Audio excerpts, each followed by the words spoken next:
So this is the next area up from the Ned area. We'll call this, what we call this, the golf hole. Because I used to have a golf hole here, a bit of a putting green, chip up by the road. And then I've got like a light vehicle mining flag. And that's where the putting green is. But I've lost the hole. I had a proper metal one from the a golf course at one of the mining towns. Hey, that sounds alright. A bike, off you go. And it's gone. I think it might have overgrown. We got a metal detector in, but anyway, if anyone knows how to get another golf hole, I'll have it. Yes. So this is where the slip was. And you can see I lost quite a lot of land. And that's why we got the fence put up, because this is where I used to actually back the car in. Caravan park in the distance. These trees are good. No power line, so they can just keep growing up, which gives good afternoon shade up here.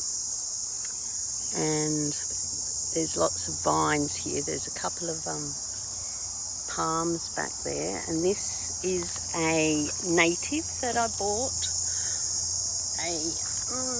Oh, ouch, grevillea. I'm getting bitten by an ant. But look at the vine. Keeps bloody killing it. So I was really happy to see. If you look in there, there's still some growth. So hang in there, darling. We're getting there. Go cut those dead things down. There's another one of these trees that's trying to grow, so that'll be good. I do love them. And you can cut them back and then they just sprout again, which is what I'm going to do to the ones near the power lines. Because remember, I planted them for the roots. This here has been cleared in the past. That's the driveway up to the caravan park, so good to get back in there. There's some broms under there because we've had all the dry, so they're not looking their best at the moment. This is a umbrella tree again, growing out to the light, as you'll see. See, it's growing out to the light. More big gum trees, widow makers they call them. So don't stand under here when it's windy. And they are the gift that keeps on giving, as you can see by all the branches they break off. And a lily-pilly tree, it's a beautiful big tree.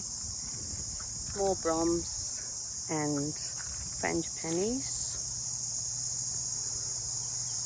You see there's lots of pups in there that need coming off, spreading out. Oh look, here's a gift for the boil. Some of my favourites, and they're just growing in.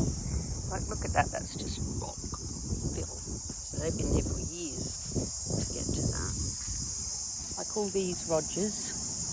These are amazing. Great in water, indoor plants as well. We've just had a bit of rain, so they're coming good again. This is all growing, and this is along the front. Now I planted these for a bit of privacy when I was up here in the caravan, and there's some weeds there. I thought there was some sort of a grevillea in that, but we might have killed that when we sprayed. And then here's another grevillea. Look, going strong. It's beautiful. Spreading out well, isn't it? I might try and get them out, but they're hard. And I planted those, but I'll get rid of them, I think. Might be better just to not have anything there. I'm thinking more broms and frangipanis along the front. So that's it. That is pretty much tour over. Oh, there's one little section up at the other side of the house, a bit of a courtyard effort that I want to show you. So this is the what are we calling this? The golf hole.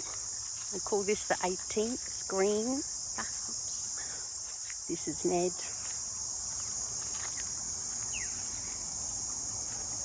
And then we've got the umbrella tree area. Then we go into the mulberry area. Then we have the lemon tree area. Then we have the cubby house. Then we have the sunset. And now we'll just go to the other one. I'll go back and get my coffee. It's a beautiful morning at Collijo River House. It's actually my birthday, so I'm going to go and get ready and have a shower. I'm going out for lunch and to get a new fish tank. Tropical fish, of course. Love you, see you, bye.